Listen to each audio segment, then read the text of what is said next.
many of us can identify with and sort of really brought the play home for us. Michelle Wilson, who plays Cynthia. This is not her first turn on Broadway. Did I hear a or an amen? Mm-hmm. She was in Raisin in the Sun, and she's also been in other productions at the Public Theater, including Detroit 67. We also have John Earl Jelks, who plays Brucey. He's a Tony nominee, August Wilson's Radio Golf. After appearing on Broadway in Gem of the Ocean, Radio Golf, and Holler If You Hear Me, Jelks is excited to return to Broadway in Sweat. Also joining us is Carlo Alban, who plays Oscar, and he originated the role of Oscar in the world premiere production of Sweat at the Oregon Shakespeare Festival. And moderating the conversation, as I mentioned, is our friend Michaela Angela Davis. And if you have never seen her moderate one of our theater talks, she's just really phenomenal. Joe Morton was here last May when we started the spring season last year, and that was a hoot and a riot and amazing, and also on live stream, so I encourage you to revisit it. Michaela Angela Davis is a cultural maven, image activist, a writer, a conversationalist, editorial director, feminist, fashionista, community servant, and CNN contributor. NAACP of New York distinguished her with the Phenomenal Woman Award at their centennial celebration. New York City proclaimed her a trailblazer, and the feminist press honored her for her empowerment of women. Joining us for conversation following this video will be that amazing group of panelists, but please enjoy the video.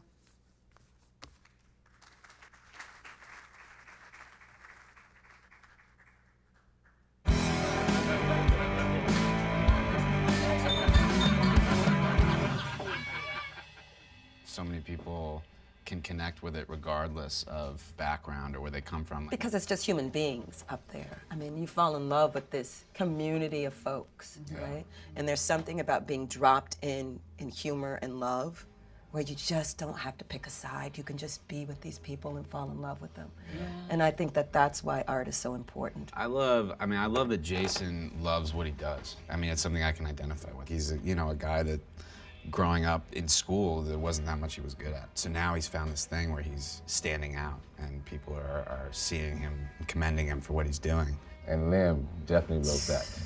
She put that on the page. What you love about your character? She's a little bit of an outsider in that she doesn't have a husband, a wife, a child in this bar, like a lot of you, or a parent, like a lot of your guys' characters do. She's fun, and she just wants to have a fun time with her girls, and they love each other very much and support each other, and it's a very tight-knit community. But what's interesting is that what this play does so well is we live in a community. And so how do you translate that? Because that's what we all need, is that community, right? And they have all this history and relationship and love, and it's complicated and messy and awesome. I guess what I love about Brucey is the fact that he's a survivor inside of all of that. You know, how long will he be able to survive like that? We don't know. And that's a real guy. That's a real person out here in this world. Oh, God, yeah. God, yeah. I may have dated him. I had practice for this role.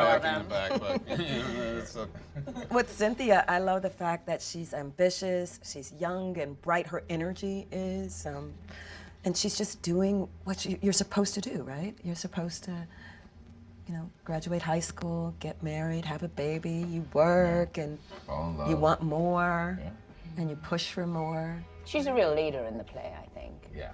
I just think that there's some way that we as a society can do better, not just hearing people, but using what Americans are best at, which is our innovativeness. I think we haven't been putting our hats on, looking around the country. And what I love about this conversation that Lynn has started is that at the very end, you think, what could I do? How did I not know this, and what can I do?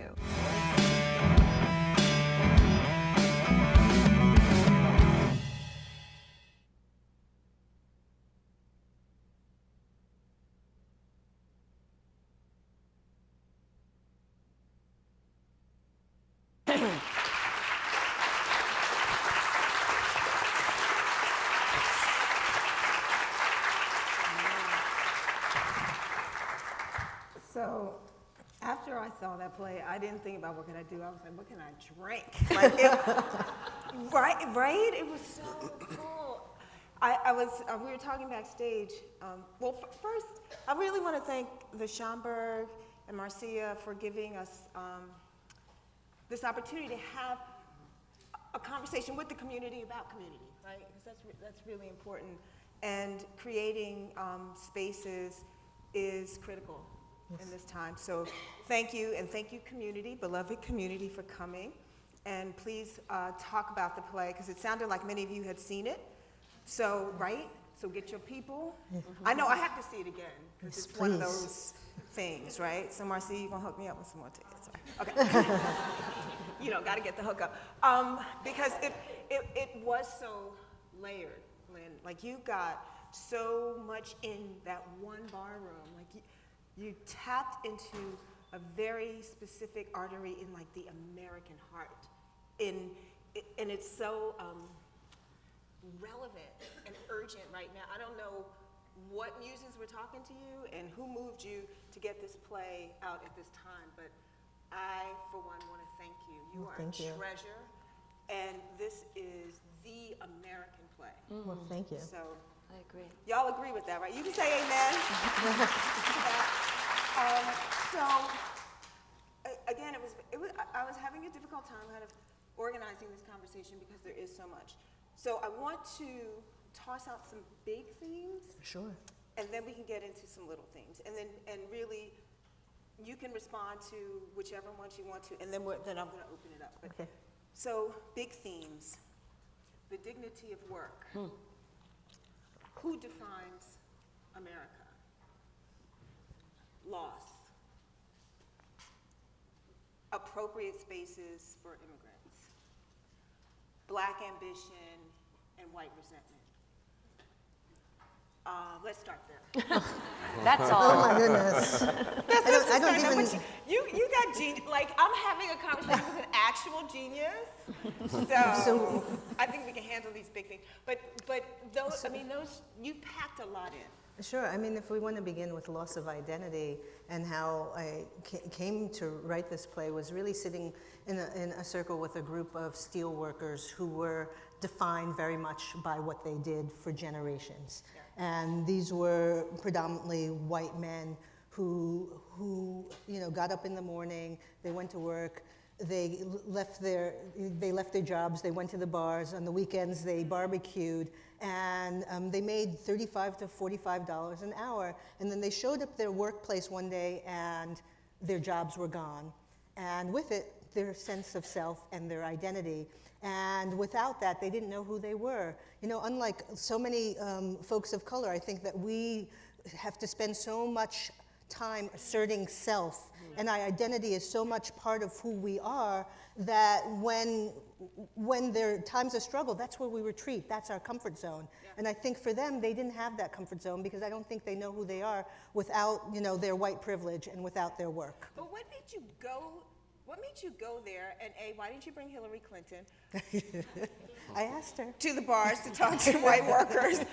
I'm sorry, I'm still I having a told problem her, with it's that. like, Hillary, call in. Yeah, holler at your girl. Yeah. No, but really, what made, because identity is political. Yes. Right? And so when people who are people of color and trans people and poor people, we're often in this identity politics work. But when you have never been oppressed because of your identity, you don't have those muscles and that you don't know how to locate yourself. Yeah. So why did you go to Reading? I went to Reading in part because I was really very interested in how economic stagnation was really reshaping how we as a culture thought of ourselves, and particularly was interested in these post-industrial powerhouse cities that had been, we were using the word sanctuary, but had been sanctuaries for workers for so long. And you look at a city like Reading, where it's located, is that people used to be able to get off the bus in Reading, regardless of whether you were black, white, Latino, in probably up until the 1980s, and within 10 to 15 minutes you could get a job. And then that disappeared. And I think that disappeared in a lot of places. I know Michelle is from Detroit, and we have cast members who are from Camden. They understand. And so I wanted to understand, when you go to a city like Reading, who are they now? And one of the very first questions when we entered the city, we always asked, can you tell me something about your city? And they always said Reading was. that these were people who always sort of viewed themselves in past tense. And I found that interesting because I think that it's sort of indicative of where we are in America, is that we always are looking back. We're nostalgic for something, as we know, that never was, but we're really having a struggle trying to identify who we are in present tense. And I think that that's why we're in the predicament that we are now, is that we don't have a complete sense of what our narrative is. So I'm going to throw this out to the cast a little bit about having to, first of all, I believed every single moment of this play. Like, I believed all of you in every single moment. And actually, let's start with, there was a moment in the play where you were cleaning chewing gum from the bottom of the tables. But even before that, you were kind of silent, and I'm like, something's gonna pop off with him because you know that Lynn Nottage is not gonna put a character that's just gonna disappear. But it was a beautiful kind of setup because that's how often we move through, people move through spaces, that they're not paying attention to that person wiping the table and that what was his story. What was revealed to you as a result of being this character in this play at this time? What was revealed to me?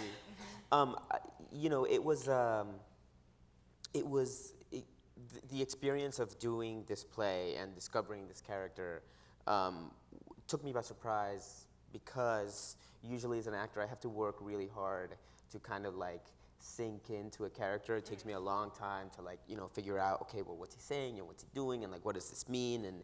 And with this play, I don't know if it's because it's the gift of being able to be on stage and just be silent and be present and be focused on an activity, or probably more importantly, and also just the beauty and the brilliance of the play and the words and the situations.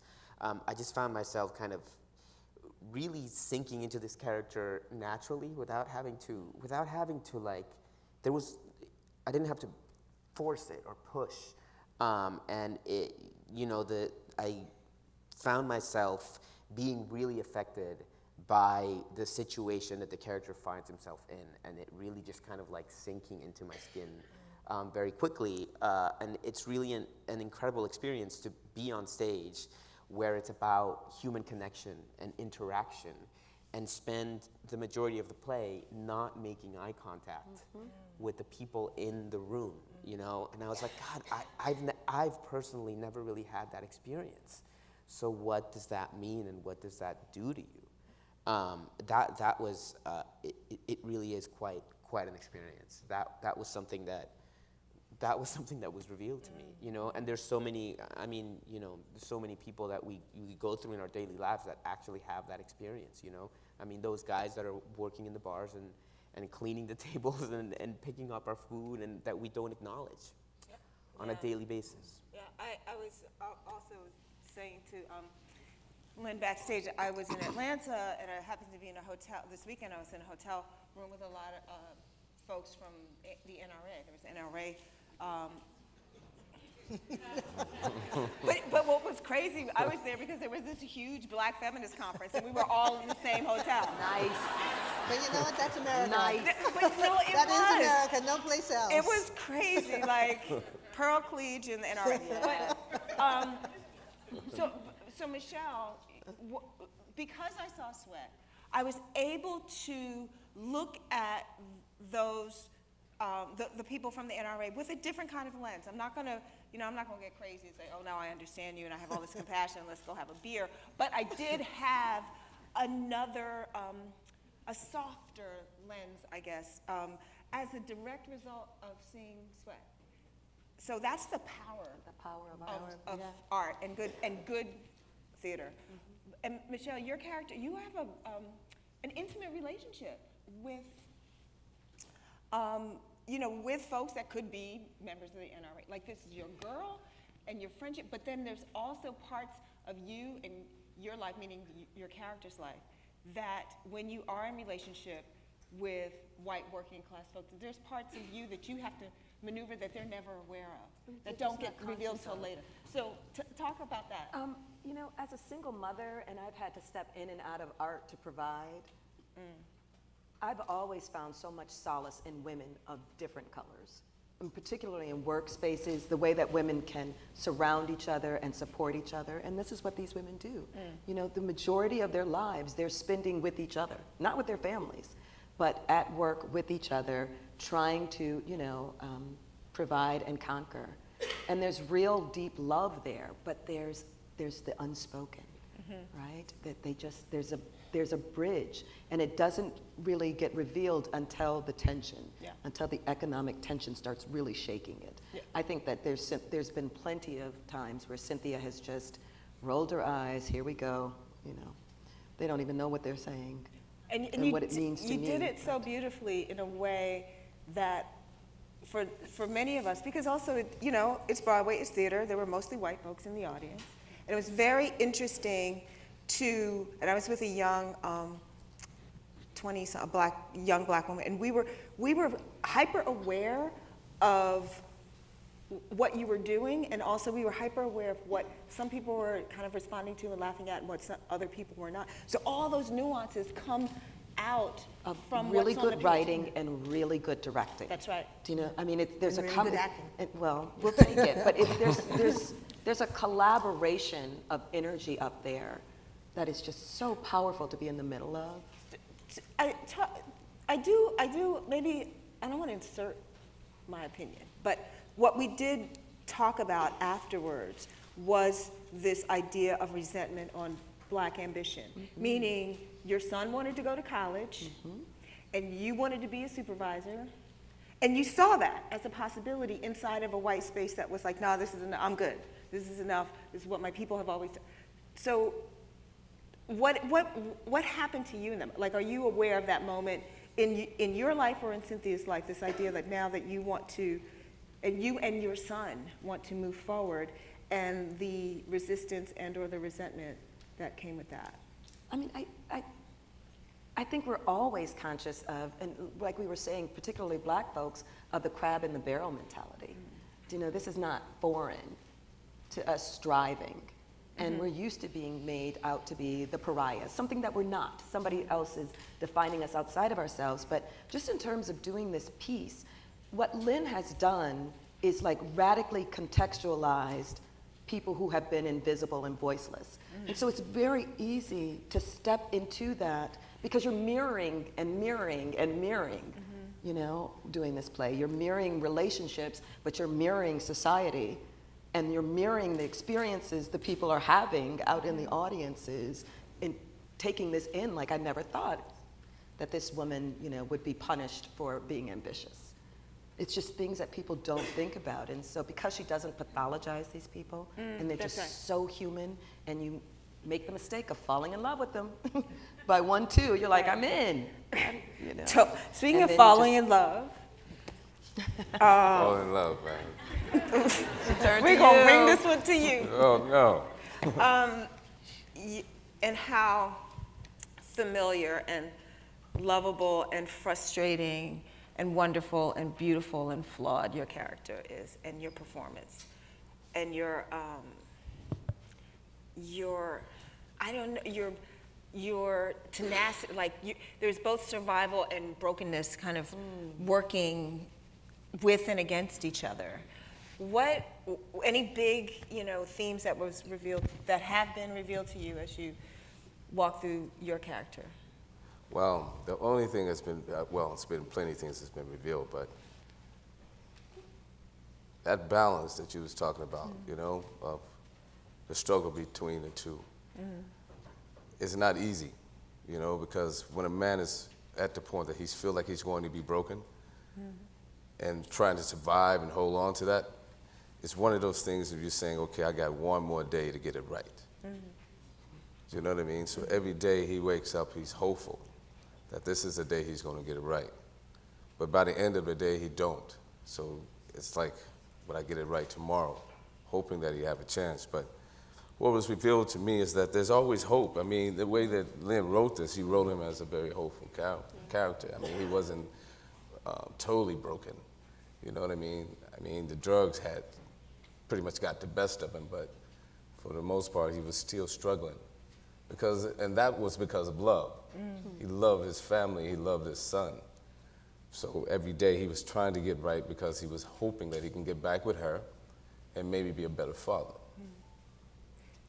And I believed it. But you know what's also so wonderful is that you still were righteous, you know, and you know, your uncle is like that. He may be strung out, he may be a mess, but he's got politics that are righteous, right? Like he's gonna fight the power to the end.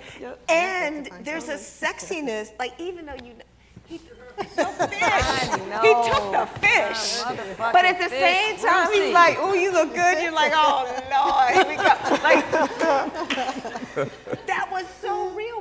I know I have been there. No judgment. Like, oh Lord, he messed up, but he's so fine. You know, like you gave. That's the humanity we're talking about. Like, Well, I actually have to admit, I really like the way that Lynn wrote the character because it's funny that you say that because she still kept him sexy. You know, she did. In his mind, you know what I mean? Yeah, I do. And that's important, right? Because those are things that we keep that keep us going and that make it real. Yeah, and I also think that sort of things like drugs and alcoholism and even desperation don't rob people of their essential nature. And I think Brucey's essential nature is that he was hardworking, he was a good father who was broken by a very complicated situation. Right. Yeah. And some of this, now I want to talk about some of the smaller things. Yes, please. The music was popping, right? Oh my, it was so thoughtful. It was so, talk to me about Well, that. sure, I'm happy to talk about it. I don't get asked that question a lot, but before I write a play, I always build a soundtrack. Wow. And that becomes... You heard it right about. And that's actually my first exercise. It's like, what does this play sound like? And then when I'm writing, that's the music that I listen to, and I also find songs for each of the characters, and that's how I assemble the play. And so this soundtrack of Sweat was really, really important to me. It was brilliant. It was brilliant. And so I think, and you know, we struggled to get rights for a lot of the songs, but I think that a lot of the songs fit very nicely with what's being said, and also the rhythms of the scenes. Yeah, and the rhythm in general, in particular, Michelle, your body, your choreography, like how you would kind of like walk backwards and dance around and like get in the seat and like do your hair. Like I was just like, she is like an Afro Chic commercial. Like you were, right? Like so like beautiful and black and sexy, and I work hard and right? I ain't never had nobody tell me that before. But yeah, I mean, you really were that beautiful, like hard-working, sexy, Black American woman, like grown ass, and I just never have really seen her fully realized on the stage in that way. And that's radical, right? I mean, the complexity of these people and the physicality became very central to it because they're workers. Do you know what I mean? But you were still dancing. Like also was the sexuality. You remained sexy and. Again, your press and curl was amazing. You were impressive. Did y'all watch her hair go through some? It was beautiful. And it was really just like the music. Important to the character. Really intentional. The style of it, how it moved, how you were able to put your fingers through. That was not a 2015 hair. That's like it's very. Somebody said amen, right? You felt that. It was very intentional, and when you were working, and when it was pulled back, and when you were stressed, your hair was changing. And that is some Black girl realness. And also, I mean, I want to say we specifically didn't want wigs. It was important.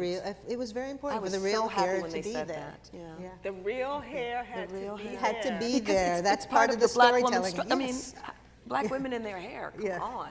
It's huge, right? Right. No, but it helped, again, it helped make it so, like really, everybody was completely believable. And you know what was interesting to have kind of the hope rest with you in a way when you said this is how it's supposed to be, right? Like how it ought to be. How it ought to be. that's when I was like, oh Lord, we need a drink. Like that. Can everyone feel that for a second? Like that person that we're trying to erase, or that becomes invisible, may literally be holding the hope of a community or of a neighborhood or of a household.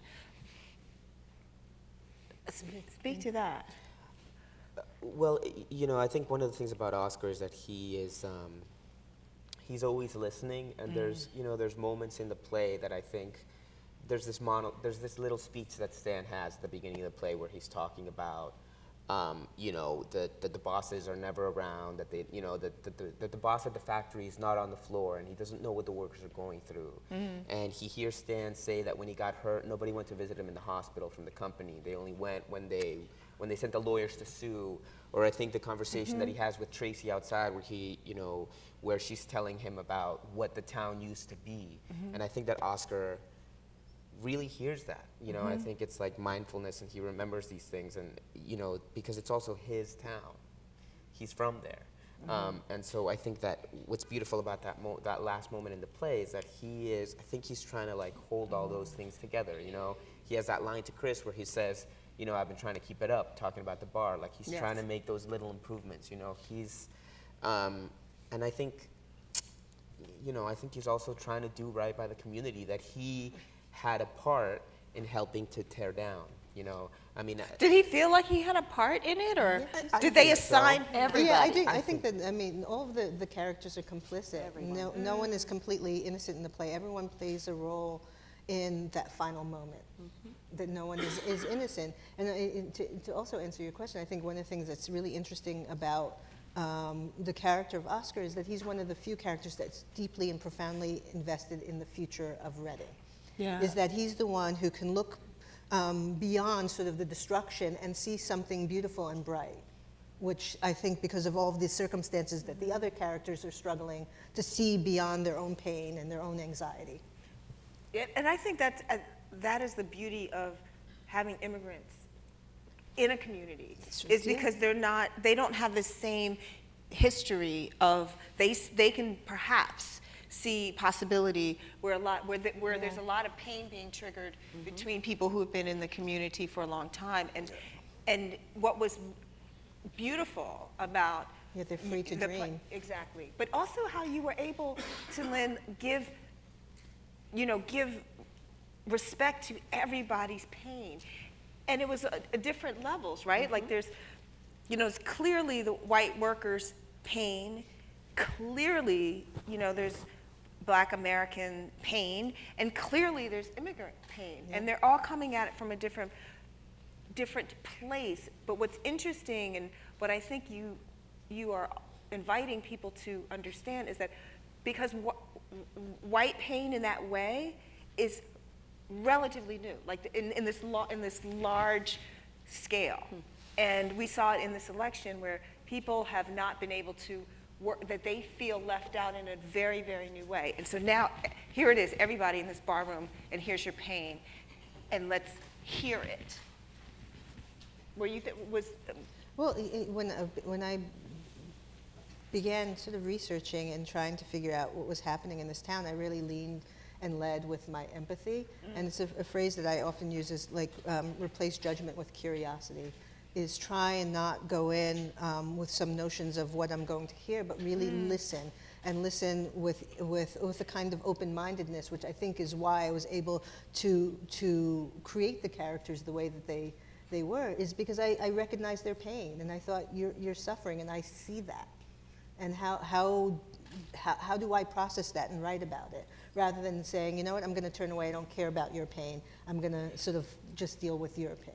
And I think that that's one of the problems that we've, in this country, and why I end the play the way I ended, is that we really don't sit down and look each other in the eyes. And I was describing to someone the other day, is I had this epic fight with my brother. Like epic, the kind of fight you can only have with a relative.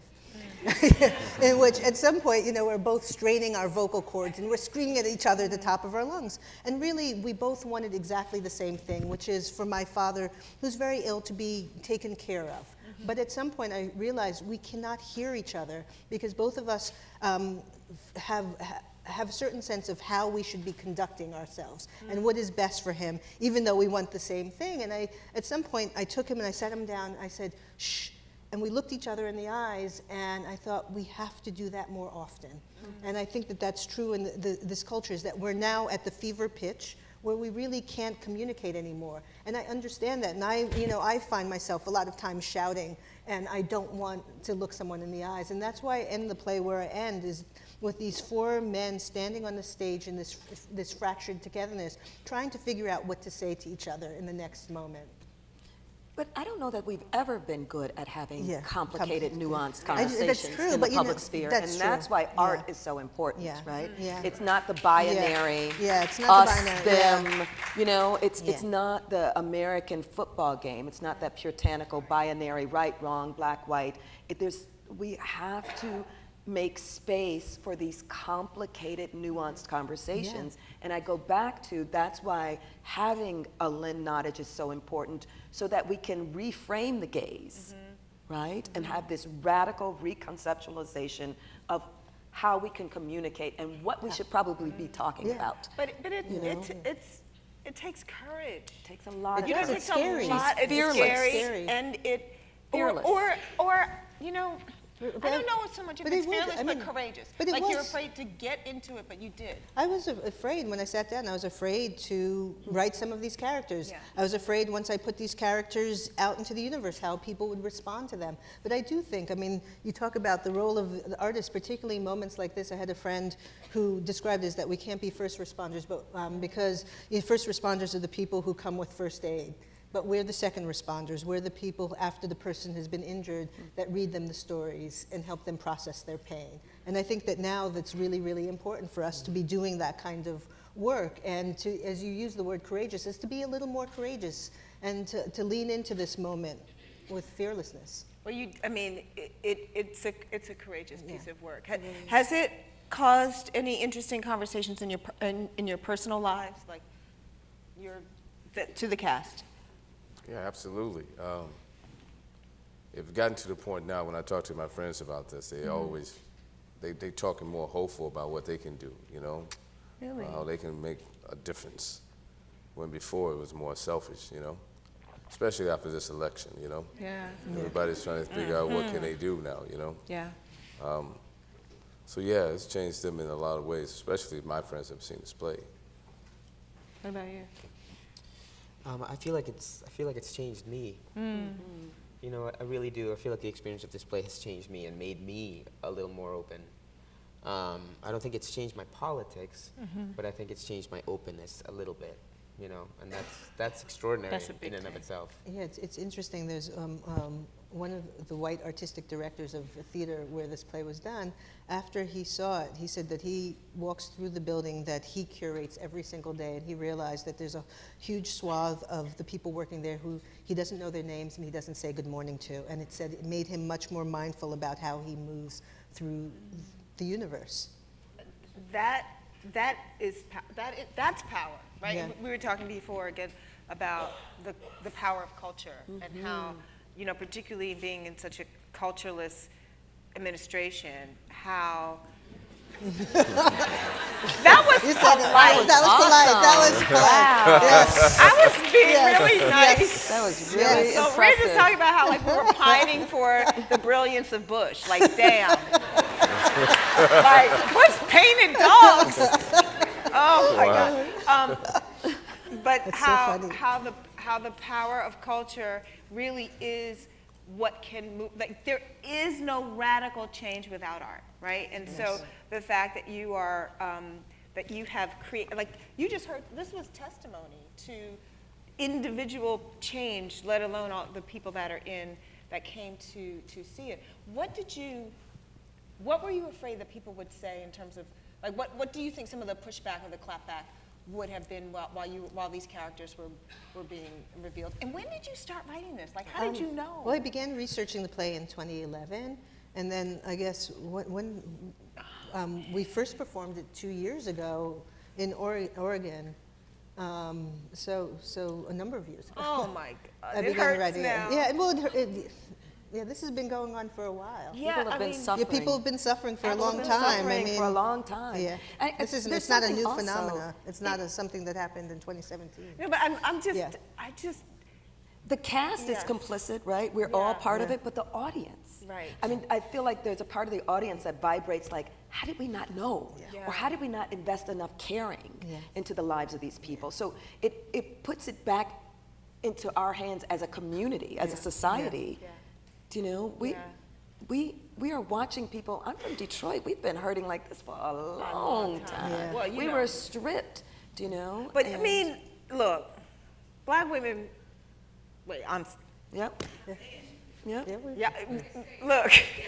And nobody heard But us. no, I mean, We've we been have been carrying the burden of the moral compass of this country since we got on these shores. We have been the mammy to everybody. Yes, since so, we began nursing. Yes. So the thing is that a black woman giving voice Yes. to white pain, only you could have seen it that way, with that much nuance, because y'all can clap for that. And Well, integrity. I mean, it's interesting you talk about that because you think about the role that black women have played in this country, how we have been the universal nurturer. That's right. And so we are, and the listeners, and we, you know, we've served people food, we've picked up the garbage, we've done everything for everyone. And so, I mean, I think it puts us in a really unique position That's right. to tell stories. That's right. You- Because how many of your white girlfriends called you after the election crying? Crying! Like, you better get to work. Stop crying. Go see the play and get to work. But, I'm sorry. It's still fresh on my skin.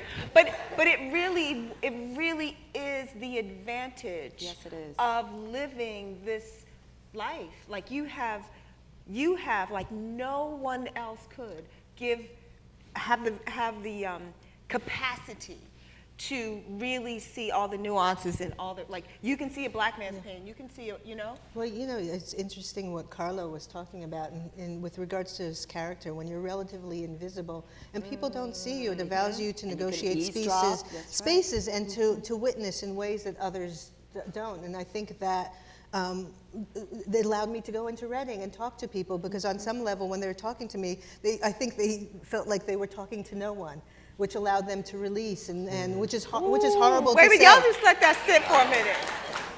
But Wow. but I think it's get the it. relative I get it. invisibility that allows people. Because they to have be- no imagination No. that you are an actual genius. Yeah, because you know, there's no expectation that No it's going to go expectation. further than that exactly right. conversation. Right. Right. Oh, that's still, I'm Yeah, still but- processing that. But I, you know, I see it as my superpower. It You know, I was is. thinking of it's like my daughter who is dyslexic taught me this lesson because she was saying very early on that I always treated her like she had a disability. She's like, oh, no, you don't understand. I see the world in ways that you can't comprehend. And that for me was a revelation, and that's what I view when I'm going to Reading and sitting down and talking to people is that they don't understand. I see a world in ways that they can't comprehend. Right. Someone said exactly. That was a black girl that said that, exactly. I bet she did that too. Yeah. No, but I believe that sisterhood is a superpower. I mean, and again, with the metaphor of our hair, look at the difference between your hair. Like, it can shapeshift, you know, it can hold stories, and nobody's watching. Nobody's watching. Because most of or a lot of people have seen the play, I'd love to kind of get into the Q&A early, if that's okay, because I could do this forever. Are there microphones at the top of the stairs, right? So because this is your conversation now, beloved community. Hi. Hello. My name is Karen. Okay. I'm at a disadvantage because I didn't see it yet. I do want to see it. I'm waiting for people, but I'm not going to wait for people anymore. Just gonna go. But anyway, when you said Reading, I didn't know. I visit Reading every year for the Berks Jazz Fest. Oh yeah, they have a big jazz festival. Yes, and a lot of people are not aware of it. This year was the 27th year of it. People there are not aware of it. So I feel a connection in what you're saying in terms of the people, and when I go back, I guess I will be seeing them through a different lens. And it's really interesting, and I thank you for this time. I really do. Well, thank you, and it's interesting that you talk about the Jazz Fest and spending so much time with folks there, is that a lot of folks feel like these arts events are created and they're not invited across the threshold. Is that they don't know how to enter the spaces, that these are things that are created for people who are outside of Reading to come in and to stay, indulge and then flee, but a lot of people in Reading don't know that it exists because they don't feel invited. You're absolutely right, because most of us are from out of town. I mean, people come from Europe to this Jazz Fest every year. And I talk to people, I travel around there and sometimes talk to them and ask them about it, and they're like, oh, I love jazz. You do, but you didn't know about this. So, I try to pull them into it, because it's really a great jazz fest, by the way. Thank you again. Thank you. Okay. Hi. I'm actually going to see your play tomorrow night, and I'm very excited to see it. So this is kind of cool to listen to everybody in the cast that I'm going to see tomorrow. I do have a question, though, directed to both the cast as well as the playwright. You talk about white privilege, you talk about the black woman's experience, but I'm standing here as an older white woman, and I can tell you that I have not experienced what you call white privilege. Okay? And I'm just wondering. Harlem, be cool. All right, Harlem. Hold on. Hold on. Yeah. I don't know. Hold on. About to be a riot. Hold on. I have not. Remember what she said. Curiosity, not judgment. Right. Replace judgment with curiosity. I have not. Quiet And as an listen. older white woman, what I have experienced in the workplace, as I'd like to think as a not too unintelligible person, is I earn 75 cents to the dollar that every white man earns. Okay. Wait a minute. No, I'm not. And now I'm older, and I feel quite invisible in this world. And you've addressed, I'm sorry, you people may think I've experienced white privilege. Wait. Hold on. What I'm saying is, not you people as blacks, but everything I've heard, you're talking about a lot of experiences that you haven't addressed, quite frankly, an experience addressed by women of my age who may not be black, who might be Latina. I look forward to you coming. Yeah, come when you see the show. Because the play, we're going to. Triggered by something. Yeah, because the play does very specifically deal. Okay, that's kind of what I wanted to know, because everything you've talked about, I really haven't related to. And can I just address your statement with regards? What I would say is that what you've experienced is sexism. Oh, I have, believe me. Which is very different than and ageism, which is different than white privilege. I think that as a black woman, what I experience is sexism, ageism, and racism. Okay, so you got 3 out of 3. I got 2 out of 3. No, but I'm just saying, it's not a race, and it's not a race. Yeah, and it's not a competition, but it is something that's real and tangible that impacts how we live your lives. And I'm not dismissing your pain, and I would never do that, because I know that what you experience and the pain you're going through is real. Yeah. Wait till you understandable. Wait till you see this play. There are 3 characters, particularly your best. Wait till you see this play.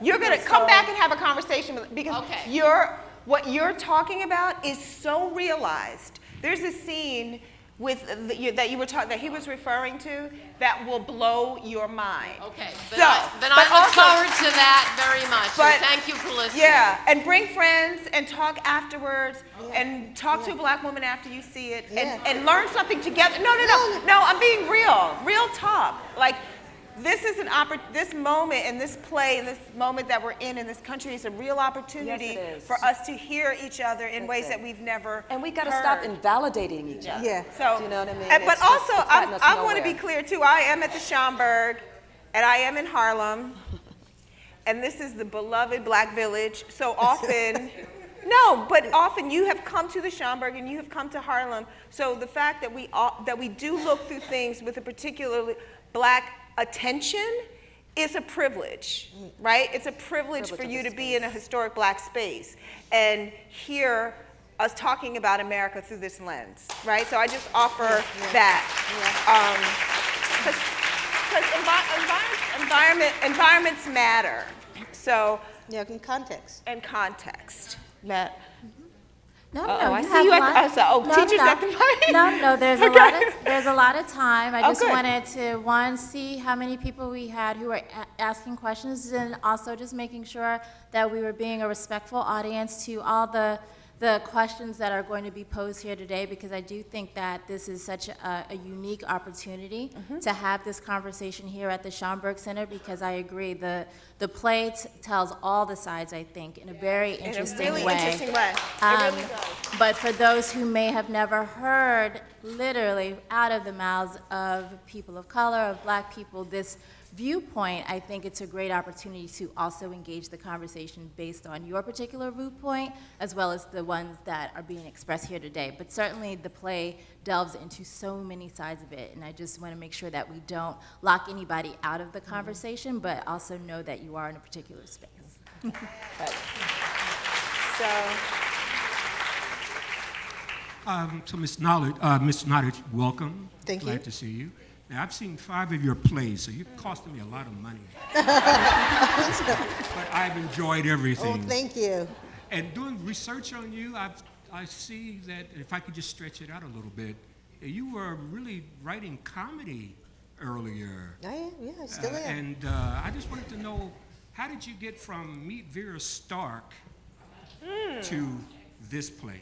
Well, it's interesting. Whenever I write, I'm always writing 2 plays at the same time. I'm sort of engaging the 2 sides of the mind. So when I was writing Ruined, I was writing, by the way, Meet Vera Stark. What? When I was writing Intimate Apparel, I was writing Fabulation. And so when I was writing Sweat, I'm also writing Floyd, A comedy. which is a comedy to come. It's just, I think, and you talk about just the discipline of writing.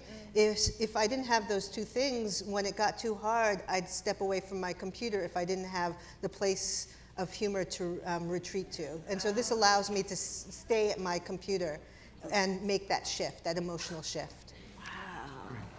Oh man, do you all feel lazy? You said don't compare, but oh my Lord. Yes. I just wanted to say I love the play so Thank much. you. It was so great. I've been thinking about, I saw it about 6 weeks ago, and one of the lines that really stuck with me was one of the speeches from Stan the bartender, who made this metaphor about the hermit crab and about how you sometimes need to, how people move to these communities and eventually have to, leave to the next community or find something, the next thing to do after, a community, loses that heart, loses that soul. And I guess I'm curious, how do you, I guess, one of the issues I think that happened, with the election is, a sort of refusal or defiance, I'm not gonna move, so how do we get people to realize, there are other communities out there that they can, possibly explore? Well, I think in the culture we get stuck. It's like this notion that people say these steel jobs or these coal jobs are coming back. The reality is they're not coming back, and we're still very deeply invested in it. And rather than thinking, what are the new strategies that we can develop to employ people and move forward, we keep sort of retreating backward. And that's, I think, what I was trying to say, is that this nostalgia has become, I think Stan says nostalgia is a disease, and I don't want to surrender to it. That's right. It's actually really diabolical to present that as if it's going to happen. Yeah, it is. It's horrible. It's not fair. It's not. It's not fair to those folks to say, I'm going to bring your jobs back, knowing full well that there's really no intention of doing that. And yeah.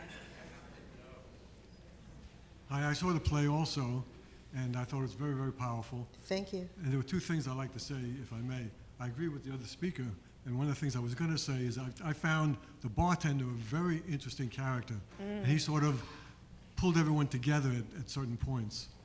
And secondly, you started writing this play in 2011, and I think you said you had it previewed in Oregon. Oregon Shakespeare Festival commissioned Well, the play. I'm just concerned about I'm just interested in the process. How did you get to begin a play in Oregon? Well, how do you go about doing that? Sure. The Oregon Shakespeare Festival has an artistic director named Bill Rausch who started Cornerstone Theater. Do people know Cornerstone Theater? Yeah. And Cornerstone was one of the early theaters that was really invested in bringing theater to the people and creating work. Creating work in communities that didn't have access to art. And when he went to Oregon Shakespeare, he decided that he wanted to do something on a very large scale. And so he decided that he wanted to address American revolutions and commission 32 writers each to take a revolution.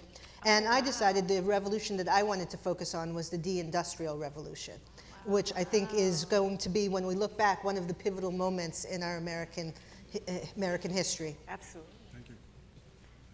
Thank you. That's a great question because we would have, yeah. Thank you. Hi. Your answer to another question just blew me away because I'm amazed that you write 2 plays at the same time. It's too much. When you think of the level of your work, I stumbled upon you for Fabulation. And then I saw Intimate Apparel and Vera Stark and Ruined. I saw Intimate Apparel and Ruined like 3 times. I haven't seen this one. Please come. And I'm excited to see this because I'm living this. But I want to talk about your challenge to getting to Broadway, because I do believe this is your first play actually on Broadway. Yeah. And if I'm not mistaken, you won a Pulitzer twice now? Yeah. Okay, so that is correct. I'm excited for you. Your casting is amazing, but I just want to talk, because I was convinced Ruin would get to Broadway. Yeah. So can you talk about that and just the challenges therein? It's like where to begin. I could begin, begin at the beginning when I was, 5 years old. But it's been hard. I mean, the reality is that Broadway hasn't always been the most welcoming space, particularly if you're a female writer writing about black protagonists. And repeatedly I was told that, who's going to play the role? It's like, I can find you the actress. And who's going to come? It's like, you look at Hollywood, and black women have tremendous buying power, and we support each other's work. And so it's like, if you get me there, I can find the audience. You just have to get me there. It's been a struggle, and I will say this, which is really the journey of Sweat has been very unusual in that a producer named Stuart Thompson, and bless him, read the script before we even produced it at Oregon Shakespeare, and he said, I really believe in this work and I want to support it. I don't know what the journey is going to be, but I just want to be with you as it take it around. And one of the things that I love in particular about him is that most producers, when you're going to Broadway, would say, we want to cast it with big Hollywood stars. And he said, no, I want the words to be the star, and I want the ensemble that's doing the good work to remain. And I really think that part of the success of Sweat is that the ensemble has put their blood into the play, and you feel that every day in ways that if you had done stunt casting, you would not feel the play. And you wouldn't feel... And it's, I think, one of the things that I'm proudest about taking Sweat to Broadway is reclaiming Broadway for the art and for the writer and for the words, and saying that this is a space in which you have to not engage with sort of the shininess of the people who are standing on stage, but with the reality of what they're discussing. Good evening. Thank you so much for this play. I am La Rivers, and I just wanted to say the first thing I tweeted about this play after I saw it was that this is the first play I've ever seen where everyone was the main character. That's it.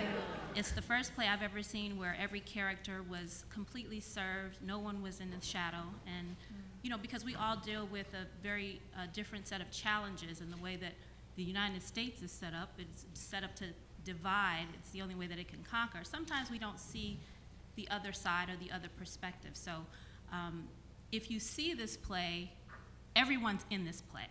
And so my question is, was that the idea was to sort of keep everyone balanced? Because I think this play was about our challenges, and they didn't come in a box of a black person or a white person or this person. They happened to be colored in these, or placed in these male or female characters, but they all had an incredibly heavy amount of challenges to deal with, and they were all balanced, and I don't think anyone was left out. So was that the intention? Well, my intention was to, when I was writing the play, is to reflect the reality that I encountered in Reading, and to tell that story. But structurally, the way the play is written is that every character has an aria, and each scene is told from a different character's point of view. And so that's why it feels like an ensemble, and that's the way it's built. Great, thank you. Hi, I'm actually just here to comment on the lady that was up here earlier. I just wanted to say thank you for actually standing up and speaking your mind and expressing your concerns and how you feel or how you do not experience other things. And also it was kind of disappointing hearing the room uproar against her, and I was one of them. It was very upsetting, but just trying to invite all of us to remember that this is why we're having these conversations, so that people that may feel otherwise can share in our experience and kind of understand why we're having these conversations. And also, don't take it so personally. This is a community conversation, not just like a personal experience. It's not about your personal one, it's like all of ours. So thank you for sharing, and I appreciate your courage.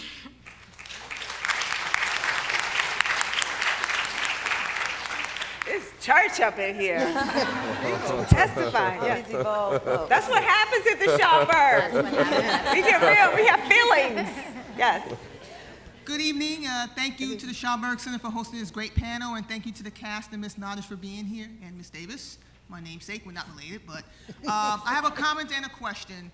Having once worked in journalism, I'm not surprised to hear that Ms. Nottage writes 2 plays at the same time, because a lot of journalists are writing 2-3 stories in a given day. That's true. And having once worked in journalism, what you said earlier about narrative struck a chord with me, because yes, Trump talked about bringing the coal miners' jobs back, and anyone who's been paying attention to what's been going on in media in the past decade, a lot of jobs have disappeared. Yeah. And it took me a long time to make peace with the fact that my job in journalism isn't coming back, and it forced me to transition to a different profession altogether. Yeah. So my question to you is, do you see yourself in the plays that you write, in the works that you create, do you see yourself as a journalist or a documentarian? Do you see yourself as committing acts of journalism? No, I don't. And why not? Well, I just don't see I don't really feel that my role as a playwright is to represent the absolute truth, but to represent the truth as I know it. And I think it's really different. I think that a journalist, at least, if you're working for a newspaper, your role is to take yourself outside of what you're writing, and I think that my role is to put myself right in the center of what I'm writing. And I can't really separate how I feel and what my opinions are from the work that I'm creating. And so one more thing, just real quick. I think back to 10 years ago, there was no such thing as alternative facts. There still isn't, but that's another conversation for another day. And fake news was not part of the lexicon. Yeah.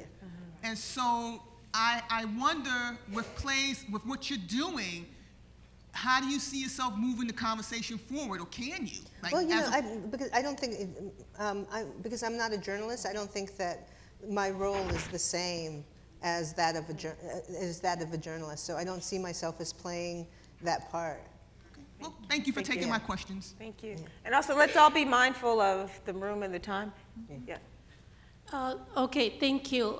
Lynn, it's very good to see you again. Actually, I remember if I'm not wrong, you mentioned the play was actually, when you were giving the talk in Columbia University, you said the play was actually written when you were in Cambodia, because I told you my research sort of topic is about your transnational, imaginations in all these dramatic writings. So now that in my efforts to make sense of the play that I saw, the kind of total despair that I felt in the last few minutes, and also the few things you and the cast and our moderator revealed.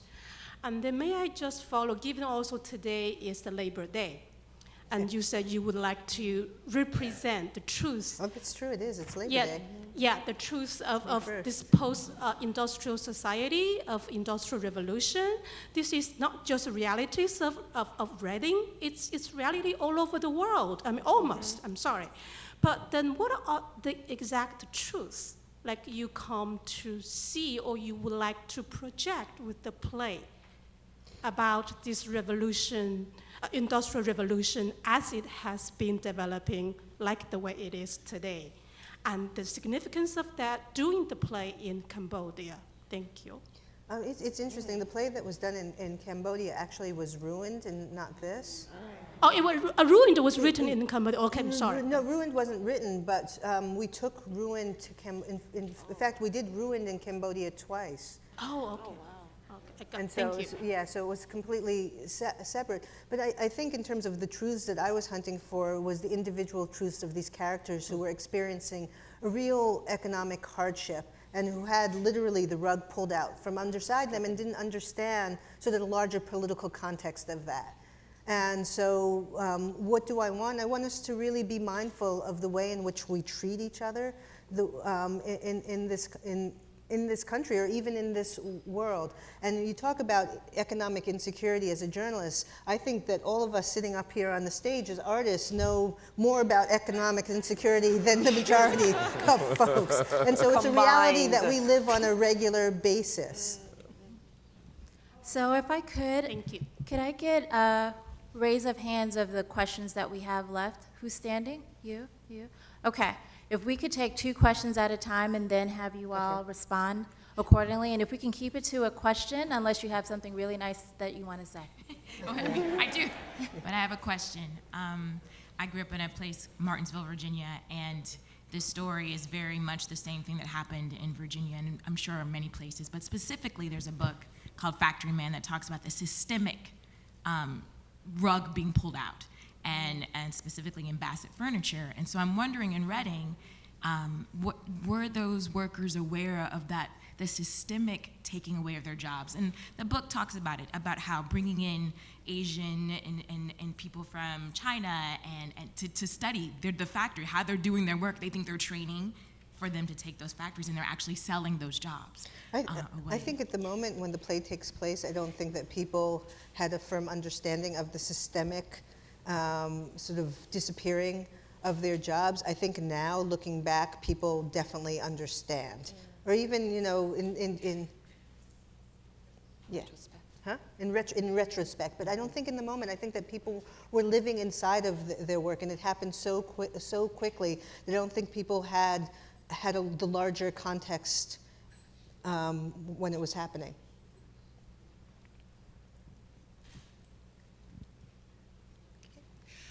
Hi. I saw the play, which I thought was brilliant. I will be seeing it again. And one thing that struck me was the way each person was able to have their point of view expressed. I went to another event last week where you spoke about the interview process in Reading and interviewing people there. And especially in light of what you had to say about your invisibility perhaps being one reason why people were so willing to speak to you. I would love it if this audience could hear about how you went into the community and were able to speak to people and how they received you. Sure. I began going, as I mentioned, in 2011 and just tried to interview as many people as possible. And the first point of entry was the mayor's office. And it was the first time in that city that they had an African-American mayor, and he was very welcoming, and sort of from there began to sit with people. And the process was that I'd go once and someone would say something interesting, and then I'd go again. And so I got to know people on a very intimate basis over the course of 2 to 3 years, and I think that it was a slow unraveling and revealing of themselves that I think sometimes doesn't happen. You talk about the difference in journalism. When I went with folks, I always said, you know, I'm not a journalist. I'm not here to sort of report back on what's happening. I'm really here as a listener. and to understand why you're going through this. And when I began the process, I didn't even know whether I'd write a play about Reading. I didn't know what I was going to write about. It really was, for me, an exercise in understanding, and also an exercise that I was using just to learn about what was happening in this culture. I'm an incredibly patient person. And for me, it's not enough to read the newspaper because I tend to be suspicious of what's being written. And I like to go and hear what's actually happening to people. That's how Ruin came about is because I was reading newspapers and I thought, what's happening to women and children? Why isn't anyone writing about this? And I began looking through all the periodicals and I couldn't find out what was happening. So I thought, I'm going to have to get on a plane, I'm going to have to go to East Africa, and I'm going to have to ask the women themselves. And I think that my experience in Reading was very similar, as I thought, what's happening to all these folks? What's happening when they're losing their jobs? And I thought, I'm just going to have to drive down to Pennsylvania and ask them myself. I'm going to take a moderator's, like, I'm going to be a little shady and take this question. How do you take care of yourself, Lynn? Meaning, if you're listening to those women in the Congo, you're listening to all this pain, you're absorbing it, you're contextualizing it. What do you do to take care of yourself and your spirit so you don't break? Well, it's interesting. I had really good practice because I worked for years at Amnesty International as their national press officer, and one of the things that I had to do was maintain the torture file. And if you've ever maintained a torture file, it's one of the most horrific things. And I thought that afterwards I have to push it away, and I have to love myself. I have to hug the people who I care about, and I really have to push that research away. And it's hard, because you are absorbing it. You know, I think about people who practice Reiki, how afterwards you have to do this to get the bad energy, and I think that I have a way of doing that, of shedding some of that pain. Thank you. Hi, thank you for the gift of the play. I have a question. Could you come a little closer to the mic? I'm sorry, thank you for the gift of the play. I was struck by the characters of Tracy and her son, and how quickly they went to resentment of Black ambition once things began to go tough at the plant. And I wondered if that reflected your conversations that you had with people in Reading. And I also wanted to know about your choice of having Cynthia's son be more sympathetic toward Oscar. He doesn't seem to have that resentment, though he is also feeling the pain of job losses at the plant. I think, you know, you talk about aspirations. When there's a group of people who've been marginalized for so long and suddenly we have opportunity, I think that there's a great deal of resentment that's built into that. I think that there's a large swath of the population that doesn't want to see us succeed. I mean, I think you look at this election as you had Obama, who finally was in the position of power and did so wonderfully. And what is the reaction to Obama? Trump, you know? And I think that that says everything about Black aspiration and how it's received. The backlash. Yep, the backlash. Hello. I recently saw a production of Eugene O'Neill's A Hairy Ape, which was done in 1922. I saw that. And I just wondered because I just wondered what differences do you see between what Eugene O'Neill tried to do in that play, which is portray an alienated coal stoker from society, from his peers, from even the institutions which were trying to support him, like the Wobblies. What's really changed in the 95 years since he wrote that? What's changed? I didn't hear the last part. What do you think has really changed? No, I think that the play is very much in conversation with The Hairy Ape. But if I may say one thing about the production, which I thought by and large was stunning until the very last moment. Did anyone else see The Hairy Ape? And so, you know, it was an absolutely sort of beautiful production about a marginalized worker who's just looking to be seen, and he takes all of these steps, and everyone, including the workers' union that's supposed to embrace him, ends up rejecting him. But the last image in that particular production, which I thought was so problematic, is you see the worker who's confronting the ape in the cage, but the backdrop in the cage was these portraits of African people, and it just took me out of the play and the production, because I thought, what is this saying? And I thought that most of the audience sitting there, because I think there were 6 black people in the audience, because we checked in with each other afterwards, and we're like, wait a minute. And I thought we are carrying so much more of the burden of that moment and feeling in ways that I thought the rest of the audience doesn't have to experience this level of degradation. And so when you asked me how I felt about Harry Ape, I thought up until that moment it was very much in conversation with the play. At that moment it really bothered me. That black check-in. Yeah, yeah. It was funny. We're like, y'all know what it is. Yeah. So you gotta do that. I want to say thank you to our audience for engaging in this conversation with our panelists. And if there was one thing that each of you wanted us to walk away. Thank you, audience. And if you could each just give us one thing that you would hope the audience walks away from this play with, whether or not it's a question or an experience, what would it be? Starting with you, John, and we'll just walk away. I think Lynn said it best, replace your judgment with curiosity. That's what I would like for them to walk away with. Carlo? There's so many things that I would like the audience to walk away with, but mindfulness of the other, mindfulness of the people, outside of your small sphere. I would like for people to walk in the play with all their friends and their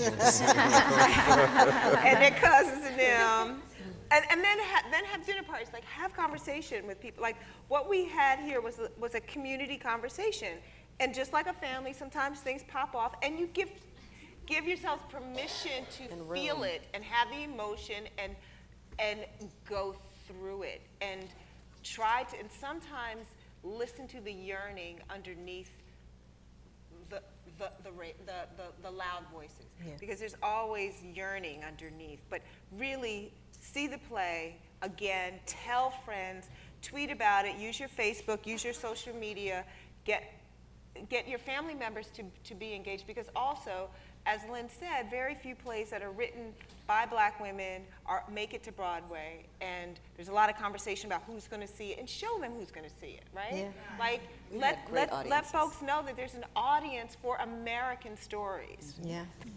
Thank you. Yeah. Thank you for that.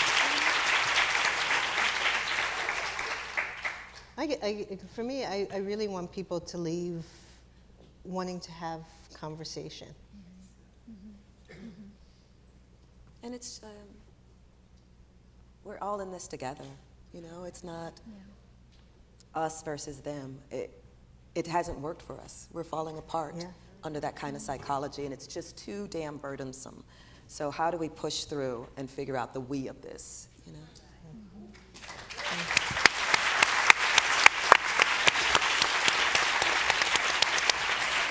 So before I let you lovely people go, we're going to give away 2 pairs of tickets. They're vouchers. Oh, nope. I've already selected seats when it was, right. The auditorium was empty when we selected the seat, so don't feel like we walked around and say, oh, hey, girl, hey, I'm going to give you some tickets. So the first pair will go to seat, somewhere down here is row E, so somebody on the end knows which row you're in. Seat 1. Row E, seat 1. And the seat is like between your legs there. It's empty. Row E, seat 1. All right. Hello. That's nice. And the other pair will go to, so it'll be up there somewhere. Row R, seat 112. There's lots of empty seats. Anybody in row R? Anybody in seat 112? If it's empty, I'll go to the next one. All right. Also in the rear, row O, seat 106. They left too soon. Okay, who's sitting in the row? That's you? It's you? Excellent. Congratulations. You would sit down. That's all right, man. Also, I hope you picked up one of these. They are out front on the table, both in the front foyer as well as in the Langston Hughes lobby. There's a discount code on the back, so I encourage you all to watch it, to grab your tickets, and thank our panelists again. Thank you. Thank you. Thank you. Let me stand up. I think we're probably going to have to stand up and take a photo.